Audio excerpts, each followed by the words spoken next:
नहमदु व नसल्ली अला रसूलिहिल करीम। अम्मा बाद फ़अऊज़ु बिल्लाहि मिनश शैतानिर रजीम। बिस्मिल्लाहिर रहमानिर रहीम। इन्ना नहनु नज़्ज़लना ज़िक्र व इन्ना लहु लहाफ़िज़ून। सदक़ल्लाहुल अज़ीम।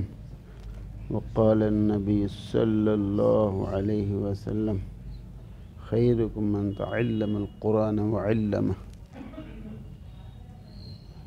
औ कमा क़ाल रसूलुल्लाह सल्लल्लाहु अलैहि वसल्लम।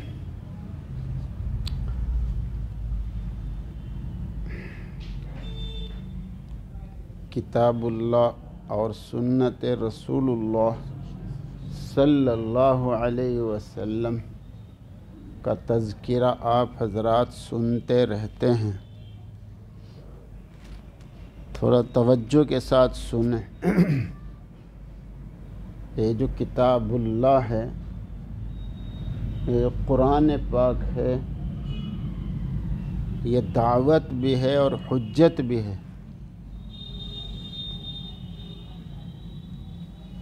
ये अल्लाह पाक की मेहरबानी है।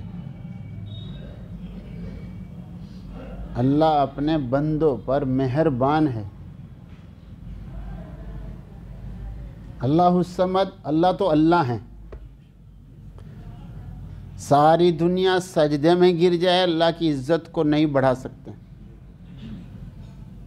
सारी दुनिया सजदे में गिर पड़े, एक भी काफिर ना रहे ज़मीन पर, अल्लाह तो भी अल्लाह ही है। अल्लाह की इज्जत में इजाफा नहीं कर सकता है कोई। सारी दुनिया नौज़ बिल्लाह नौज़ बिल्लाह नौज़ बिल्लाह कुफ्र में लग जाए, अल्लाह की इज्जत को घटा नहीं सकता है कोई। अल्लाह अल्लाह है।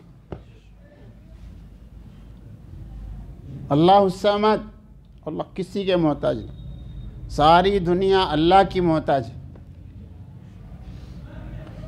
ये अल्लाह की मेहरबानी है, ये अल्लाह का एहसान है, ये अल्लाह का करम है, ये अल्लाह का फ़ज़ल है कि अल्लाह पाक ने अंबिया अलैहिस्सलाम को भेजा है।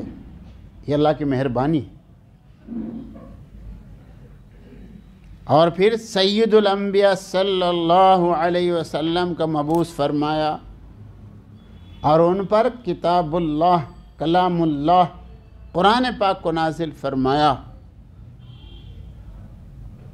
और हुज़ूर पाक सल्लल्लाहु अलैहि वसल्लम का ज़िंदा मौजज़ा बना दिया।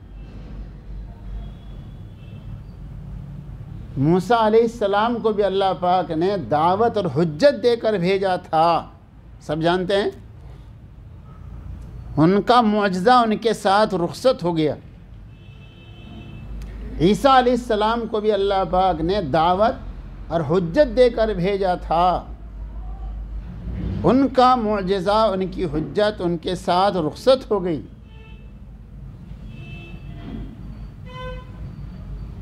सय्यदुल अंबिया सल्लल्लाहु अलैहि वसल्लम पूरी दुनिया के लिए और क़यामत तक के लिए नबी हैं। आपको अल्लाह पाक ने अपनी मेहरबानी से ऐसी किताब अता फरमाई है कि वो दावत भी है और हुज्जत भी है। वो दावत भी और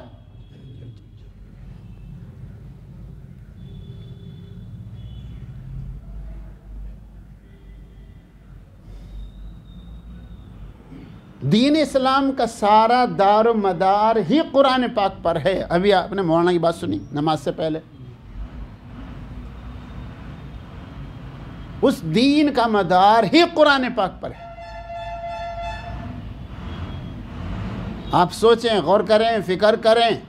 जब तक किताबुल्लाह को पकड़े रखेंगे, जब तक सुन्नत रसूलुल्लाह सल्लल्लाहु अलैहि वसल्लम का मजबूत थामे रहेंगे, गुमराह नहीं होंगे, भटकेंगे नहीं, जहन्नम वाले रास्ते पे नहीं जाएंगे इंशाअल्लाह।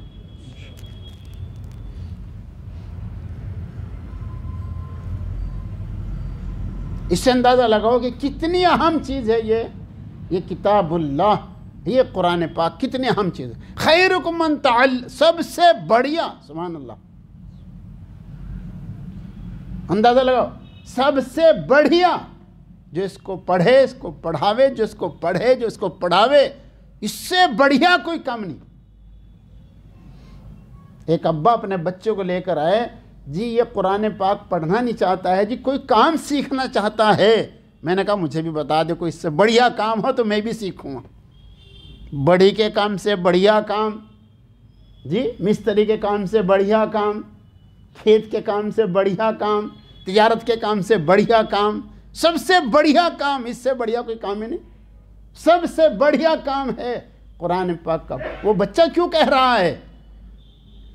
वो असल में हमारी कमी है, बस यही समझाना चाह रहा हूँ, यही समझाना चाह रहा हूँ। अगर फिक्र न की तो अगली नस्लें नहीं समझेंगी कि कुरान पाक क्या है, ईमान क्या है, यकीन क्या है, दीन क्या है।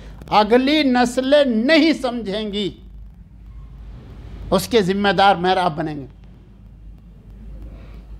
जो जंग आज़ादी पे हमारे अकाबिर ने कुर्बानियां दी हैं, वो किस लिए कुर्बानी दी थी? इसलिए कुर्बानी दी थी कि उन्होंने समझ लिया था अगर ये कुर्बानी न दी गई तो अगली नस्लें नहीं समझेगी ईमान, यकीन, कुरान पाक और दीन इस्लाम को नहीं समझेगी, और इसके जिम्मेदार हम बनेंगे। आज भी दीन इस्लाम को, मुसलमानों को निमटाने की जितनी स्कीमें चली हुई हैं वो मुझसे ज़्यादा आप लोग जानते हैं।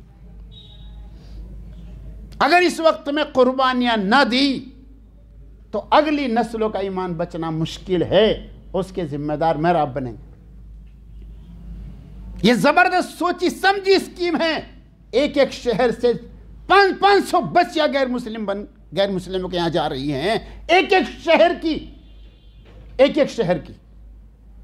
मुझे एक नौजवान ने बताया, मेरे शहर की मेरे पास लिस्ट है जो मुसलमान लड़कियां गैर मुस्लिमों के यहां चली गई।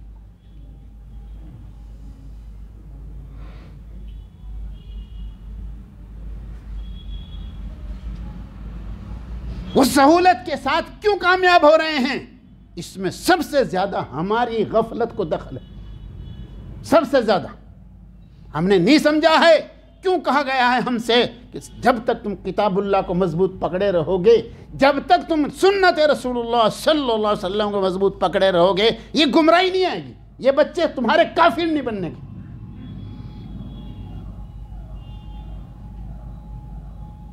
इसमें सबसे बड़ा दखल मेरे और आपकी रसूम को है, मेरी और आपकी गफलत को है,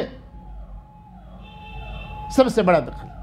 और आइंदा चलकर फिर ये इसके जिम्मेदार हम ही बनेंगे। इसलिए सोचें, गौर करें, हर माँ जिम्मेदार है, हर बाप जिम्मेदार है, हर आलिम जिम्मेदार है, हर मुदर्रिस जिम्मेदार है, हर महल्ले का जिम्मेदार है। जो कुछ कर सकता है इस सिलसिले में वो कोताही न करे, वो कोताही न करे। ये इसी एक बच्चे की बात नहीं, MBBS डॉक्टर नहीं, MBBS, उसने एक गैर मुस्लिम ड्राइवर से जब कोर्ट मैरिज किया तो वहां के काजी ने जाकर समझाया, कचहरी में जाकर, तुझे मरना नहीं है, तुझे अल्लाह के यहाँ दोबारा जिंदा होकर हिसाब किताब के लिए नहीं जाना है। क्या जवाब देगी? तो वो लड़की यूं कह रही है, मैं तो आज पहली बार सुन रही हूं कि मरने के बाद दोबारा जिंदा होना है। उसकी अम्मा ने, उसके अब्बा ने MBBS डॉक्टर ने तो बना दिया है, मगर मुसलमान नहीं बनाया। इसके जिम्मेदार मैं और आप हैं। अभी पिछले हफ्ते में देवबंद से प्रिंसिपल मेरे पास पहुंचे हैं, उन्होंने बतलाया हमारे यहां पढ़ी हुई लड़की जज बन गई, जज, और उसने चमार के साथ कोर्ट मैरिज कर लिया है। अभी पिछले हफ्ते की बात है। अगर मुसलमान बेदार न हुआ तो फिर बहुत बड़ी तबाही आने वाली है। इसलिए अपने तौर पर बेदार हो जाएं, हर मां बेदार हो जाए, मैं जो कुछ कर सकूं कर लूं, हर बाप बेदार हो जाए, मैं जो कुछ कर सकता हूं कर लूं, जो कर सके वो कर ले, जो नहीं हो सकता है जी उसके लिए नहीं दावत दी जा रही, जो कर सके वो कर ले। अपने घर में आप 20 मिनट अपने बच्चों के बीच में बैठकर ईमान की बात कर सकते हैं, यकीन की बात कर सकते हैं। यह आपके घर का मकतब है।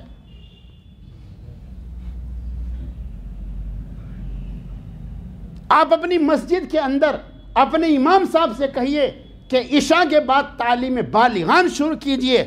ये चौक पे खड़े होने वाले बच्चे आपके पास आएंगे इंशाअल्लाह।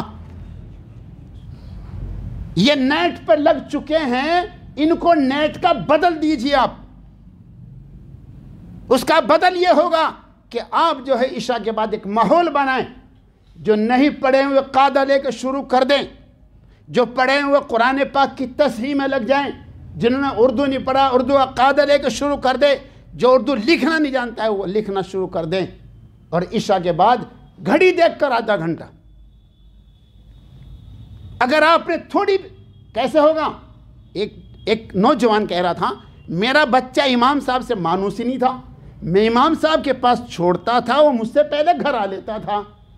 मैंने कहा चल मैं भी वहीं बैठूंगा, मैं भी कायदा लेकर बैठ गया। कुछ ही दिनों के बाद बच्चा मानूस हो गया इमाम साहब से, अब मेरी ज़रूरत नहीं रही। जब अब्बा भी और अपने बच्चों को लेकर जी इस तरीके से एक माहौल, एकदम तो नहीं बनने का, लेकिन बनाते बनाते जब बनाओगे तुम तो देख लेना इंशाअल्लाह ये नेट चलाने वाले, कुरान पाक चलाने वाले बनेंगे। मगर अब्बा को कुर्बानी देनी पड़ेगी। एक नौजवान सहारनपुर से आया कि जी मेरे अब्बा रोज़ाना 6 घंटे नेट चलाता है और हज को जाने वाला है, लब्बैक याद नहीं है।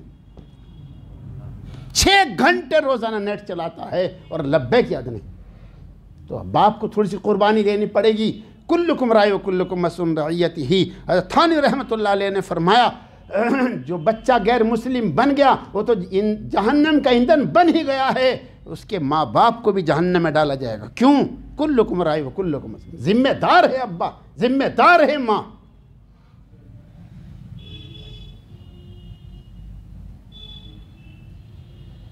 जो अपने घर में मकतब कायम कर सकता है वो अपने घरों में कर ले। ये सोची समझी स्कीम है। इनके पावर हाउसों को बंद कर दो, जहां से इन मुसलमानों के अंदर हीट पहुंच रही है, जहां से इन मुसलमानों के अंदर करंट पहुंच रहा है। इन दरसगाहों को बंद कर दो, इन मदारिस को बंद कर दो, इन मसाजिद को बंद कर दो। इनके मिटाने का एक ही तरीका है, ये मुसलमान निमटने के लिए नहीं आया है। जब मुसलमान निमट जाएगा दुनिया निमट जाएगी। इसके निमटाने का एक ही तरीका है, इसको बेदीन बना दो।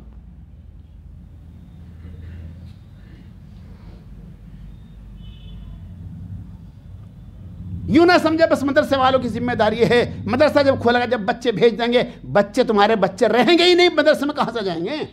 कितनों की फहरिस्त बन चुकी है। मुदर्रिसीन ने अपनी लाइन छोड़ दी है, तलबा ने अपनी लाइन छोड़ दी है, वो दूसरी लाइन पकड़ते हुए जा रहे हैं। ये मदारिस की इमारतें नजर आएंगी आपको, जो उसका असल मकसूद है वो खत्म हो जाएगा। इसकी बका का, इन मदारिस के बका का भी, बका की शक्ल भी यही है।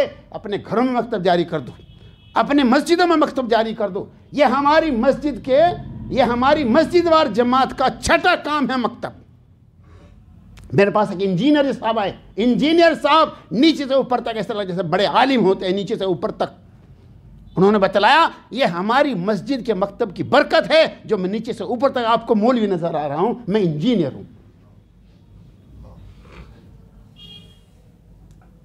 न उसकी इंजीनियर में फर्क पड़ रहा है, न उसके माल में कमी पड़ रही है। अल्लाह ने माल भी दे रखा, दौलत भी दे रखी है और दीन भी दे दिया है। हमेशा याद रखो, दीनदारी के साथ मालदारी है। बढ़िया बढ़िया कोठी बनाने वालों, बैंक बैलेंस और प्लाट और प्लेट बनाने वालों, गौर से सुन लो, जिसका बच्चा शराबी बन गया, कबाबी बन गया, वो बाप के बाद थोड़े दिन लगाएगा, सबको बेच देगा। होता क्या नहीं होता?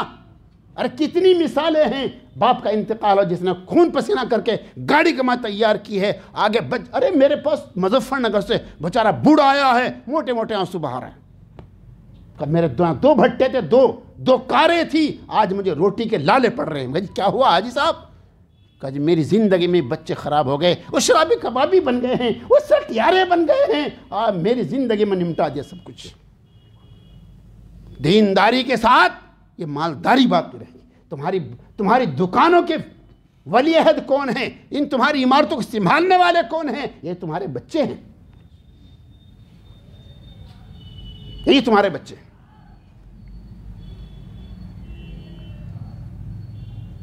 ये अगर खुदा न खास्ता लाइन से हट गए हैं तो फिर तुम्हारी गाड़ी कमाई कहीं से कहीं पहुंच जाएगी। तो इन इमारतों की हिफाजत, इन दुकानों की हिफाजत, इन कारोबार की हिफाजत इसी में है कि अपने बच्चों को दीनदार बना दो। उसका वाहिद इलाज यह है कि माँ भी सरगर्म हो जाए और बाप भी सरगर्म हो जाए और हर आदमी समझे कि मेरी जिम्मेदारी है और कुरान पाक को मजबूत पकड़ ले।